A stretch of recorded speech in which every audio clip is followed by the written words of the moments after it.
आता तुम्ही जर हे सगळं दाखवणार असाल न कट करता, नाहीतर जो महत्वाचा भाग आहे तो कट करायचा आणि नको ते भाग दाखवायचा, हे मला जरा थोडासा अनुभव आहे.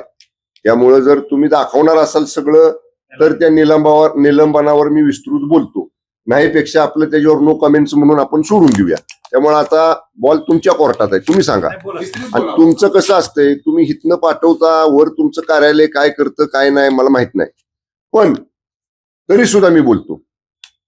विधान मंडळामध्ये एक निर्णय झाला तुषार दोशी यांच्या निलंबनाचा.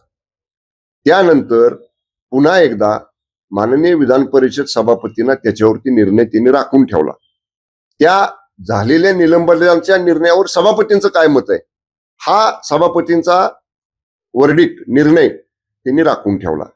तदनंतर आता सगळ्या माध्यमांमध्ये आलं की त्याच्यानंतर पुन्हा सभागृहामध्ये हा सगळा विषय चर्चेला आला आणि जेव्हा सभागृहाचं कामकाज तहकूब झालं तेव्हा मग माननीय सभापतींच्या दालनामध्ये वरिष्ठ नेत्यांची बैठक झाली आणि त्याच्यामध्ये मग सभापतींनी निर्णय असा दिला की हा उपसभापती महोदयांनी दिलेला निर्णय निलंबनाचा विधानमंडळामध्ये झालेला आहे.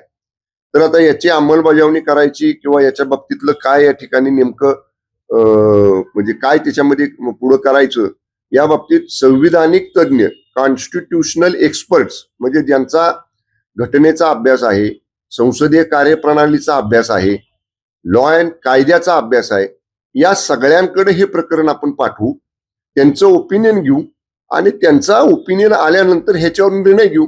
त्यामुळं आज माझ्या माहितीनुसार उपसभापतींचे निर्देश पारित झालेले आहेत, पण त्यावर माननीय सभापतींचे निर्देश हे लॉ अँड ज्युडिशरीचं आणि संसदीय म्हणजे कॉन्स्टिट्यूशनल एक्सपर्टच्या ओपिनियनसाठी प्रलंबित आहेत.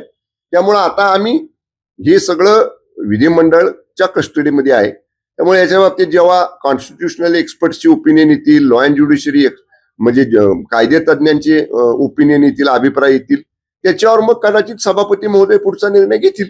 याची चौकशी सुरू आहे? नाही, चौकशी तर डिक्लेअर केलेलीच आहे. माननीय मुख्यमंत्री महोदयांनी स्वतः विधानसभेमध्ये, जेव्हा विधानसभेमध्ये हा विषय गाजला, मोठ्या प्रमाणामध्ये सदस्यांनी हा विषय सभागृहातल्या दोन्ही बाजूच्या, म्हणजे अशी पहिली वेळ आली की दोन्ही बाजूच्या सभासदांचं एकमत झालं आणि मग त्यावर माननीय मुख्यमंत्री महोदयांनी सांगितलं की मी या बाबतीतली चौकशी करतो, चौकशीचा जो अहवाल येईल त्याप्रमाणे आपण कारवाई करू. त्यामुळे आता माननीय मुख्यमंत्री महोदयांनी कदाचित या चौकशीचे सुद्धा आदेश दिले असतील.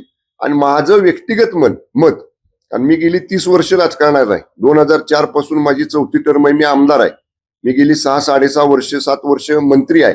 त्यामुळं आम्हाला जी माहिती आहे, एखाद्या वरिष्ठ अधिकाऱ्याची जेव्हा चौकशी सुरू होते तेव्हा त्यांना त्या ठिकाणी पदावरती ठेवत नाहीत, कारण त्या पदावरती राहिले तर चौकशीमध्ये बाधा येऊ शकते. म्हणून कदाचित, म्हणजे मी माझं मत सांगतोय की कदाचित ही चौकशी असल्यामुळं त्यांना रजेवर जायला सांगितलं असेल.